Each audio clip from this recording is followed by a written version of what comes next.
Hi, my name is Tom, but I go by several others.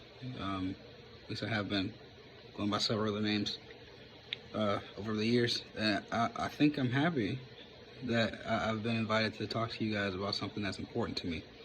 About a year and a half ago, I went through a suicide intervention skills training. And I became what's known as an ASSIST trainer. ASSIST stands for Applied Suicide Intervention Skills Training. So I went through a 5-day workshop. I learned how to, one, hold an intervention for someone with thoughts of suicide.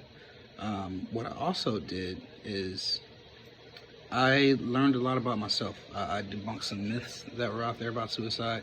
I confronted some biases I had with suicide and people who had thoughts of suicide.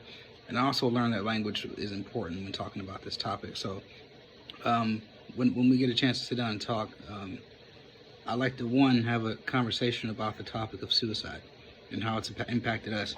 I plan on sharing a little bit about what it means to me, my thoughts on it, history of the topic of suicide.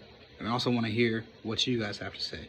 I don't want this to be a scenario where you feel like you have to give something personal to it. I want this to be listening to your peers, listening to me, and getting other perspectives about the topic of suicide, because it's something that's impacting every part of humanity. Not just in America, not just in the military, it's everywhere. Every racial demographic, everything. Suicide has a footprint almost everywhere. So I want to talk about the topic, and I also want to walk through some of the things I learned in ASSIST. Give you some tips, give you some things that might help you if you have a friend or a family member or just anyone that comes to you and shows thoughts of suicide, and kind of make you a little bit more comfortable in a scenario where you might have to be the person to hold a conversation or hold an intervention. There's no way going to make you 100% comfortable doing it. There is no 100% comfortable doing it. It's very situational. Going through one scenario will be completely different than another scenario. But it's kind of meant to open the door, start the conversation. Hopefully it's productive. I look forward to having this conversation with you guys, and I'll talk to you soon.